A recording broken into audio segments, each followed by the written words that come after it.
Nothing lasts forever, you know. I know, Eddie would answer. Then he'd think about his mother's death, because it was going to happen one day. And even though she was only 56 and he was 21, it still terrified him to think about her demise, and he got all hot and bothered.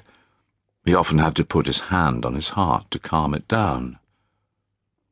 Romany, he read, and he got the fourth letter, S, from jealous.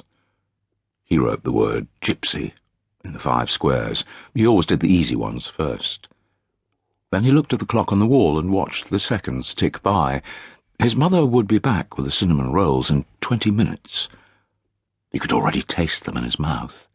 He really, really hoped they had some, and that they were good and fresh. Direction. 5 letters. Could be north or south. Either way, he had the next word for circle, 5 letters. It must be round. Then he got on to the more difficult clues and decided to take a break. He went back to the window and stared out at the driving snow.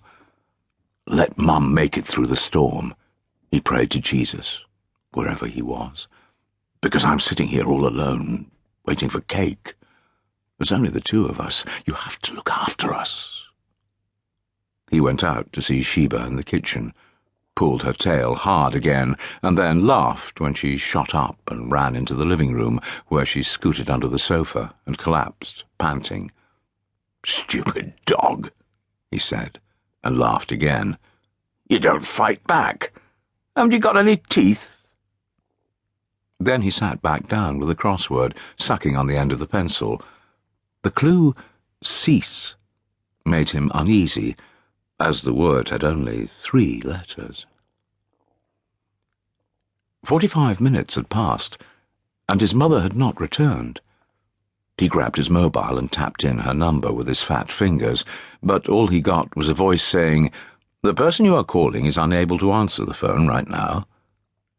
He paced over to the window again and stared out at the snow, thick and white, the sun only managing to produce a pale, modest light.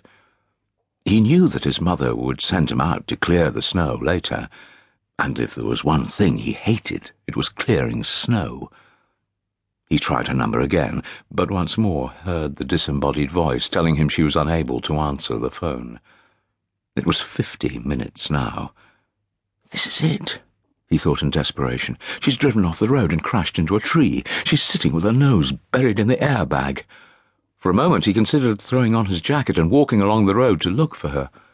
But then, as he stood there by the window, anxiously wringing his hands, he saw her car swing in through the gate.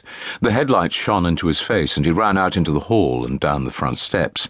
"You said 3/4 of an hour," he complained. "I was scared."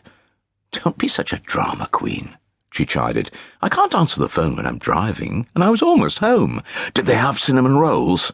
"Yes," she said. "I've got 2 packets. See, here you are, plenty for you to enjoy. Put the milk in the fridge. I'll have to clear the snow from the steps, and when you're finished, you can come out and clear the rest." Inside, she counted out 7 cinnamon rolls and put them on a plate. "You can have some more this evening. I think you're putting on weight, my love. I know that you're a big boy, but 130 kilos is too much. Being overweight is dangerous, Eddie.